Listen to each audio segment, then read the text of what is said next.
It all started on an ordinary Friday evening. Sarah and Mark, a cheerful and adventurous young couple, decided to make a quick trip to their local Walmart in Missouri. They planned to pick up some snacks and essentials for a cozy movie night at home. The store was as busy as ever, shoppers coming and going, carts rattling, and the hum of fluorescent lights filling the air. There was an odd sense of normalcy in the atmosphere, and no one could have predicted how drastically the night would change. As the couple strolled through the aisles, chatting and browsing, they didn't notice anything unusual at first. But as they approached the electronics section, they began to sense that something was off. Mark felt a strange chill run down his spine, and Sarah complained about a faint humming sound only she seemed to hear. An inexplicable unease settled over them, a feeling that made the hairs on the back of their necks stand on end. Suddenly, the fluorescent lights overhead flickered and then went out, plunging the store into darkness. For a moment, everything was silent and pitch black. The usual store noises were gone, and Sarah and Mark could only hear their own breathing. As the darkness stretched on, Sarah felt a growing sense of dread she couldn't explain. Then, just as abruptly as they had gone out, the lights flickered back on. But when they did, Sarah and Mark were gone. Store employees quickly reviewed the security footage. At one point, Sarah and Mark could be seen standing in aisle 7.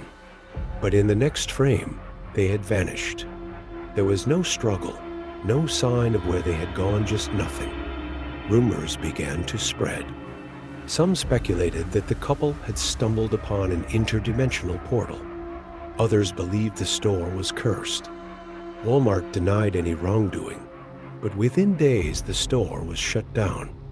It was abandoned and sealed off, with no explanation given. Years passed, but Sarah and Mark's disappearance remained a mystery. The deserted store stood as an eerie reminder of their fate. No one dared to go near it.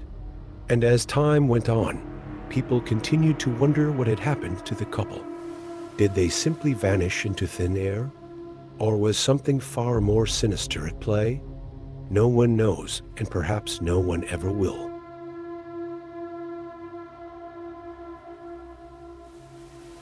Ethan, Rachel, and Liam, 3 friends, were always on the hunt for adventure.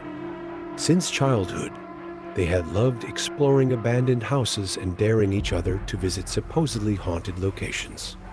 So, when they heard rumors about hidden passageways and forbidden rooms at a local Walmart in Texas, they couldn't resist investigating.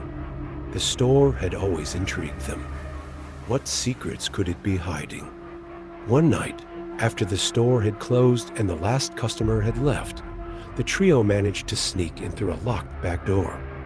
Armed with flashlights and cameras, they ventured into the darkened aisles of the store, their hearts pounding with a mix of fear and excitement. But the deeper they went, the stranger things became. As they ventured further, they began to notice strange, ancient symbols etched into the walls and floors. These markings were unlike anything they'd ever seen before, intricate and otherworldly, almost demonic. The air grew colder, and an unsettling tension filled the space. But the real terror began when they approached the employee break room. From inside the room came a faint, monotonous chanting. The sound echoed through the store, drawing them closer to the door. When they cautiously pushed it open, what they saw froze them in their tracks. Inside, a group of Walmart employees stood in a circle, dressed in dark robes and holding candles. Their heads were bowed, and their hands moved in a rhythmic, deliberate motion. In the center of the circle lay a mannequin. At first glance, it looked like an ordinary store display, but as they stared, they realized something horrifying. It was moving. Rachel let out a scream, but it was too late. The employees turned their heads in unison, their emotionless faces now fixed on the intruders. Their eyes glowed a sinister red. Panic-stricken, Ethan, Rachel, and Liam ran, but the store seemed to shift around them. Every corner they turned led them back to the same aisles. It was as if the store itself was trapping them. Ethan tripped and fell, and before Rachel and Liam could help him, the robed figures surrounded him. His screams echoed through the store as Rachel and Liam managed to escape. Ethan was never seen again. Local news reported his disappearance as a botched burglary, but Rachel and Liam knew the truth. They never spoke of that night again, though they still hear the whispers in their dreams. The Williams family, David, Emily, and their 2 kids, Jake and Lily, went to a Walmart in Ohio late one evening to pick up supplies for a weekend camping trip. The store was quieter than usual, but the family enjoyed their shopping nonetheless. While wandering through the aisles, Jake noticed a sign that caught his eye. It read, "Restricted Area," and was placed above a section of shelves. The Williams family, David, Emily, and their 2 kids, Jake and Lily, went to a Walmart in Ohio late one evening to pick up supplies for a weekend camping trip. The store was quieter than usual, but as soon as they stepped into the area, the atmosphere shifted. The air grew icy, the lights flickered, and everything felt abandoned. In the corner, they noticed an old employee locker with the name Harold written on it. David shivered. Harold was a former employee who had tragically died in the store years ago. Suddenly, the air grew even colder, and the lights went out completely. The family heard faint whispers echoing around them. Out of the darkness emerged a figure in an old Walmart uniform. His eyes were hollow, and his face twisted into a grotesque grin. It was Harold, the ghost of the long-dead employee.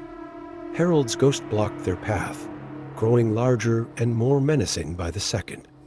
The family tried to flee, but the aisles seemed endless, trapping them in a maze of shelves.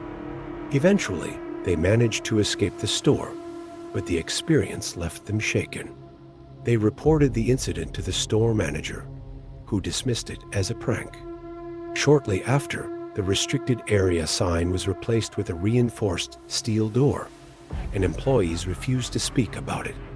The Williams family never returned to Walmart, but they couldn't shake the feeling that Harold was still watching and waiting for his next visitors.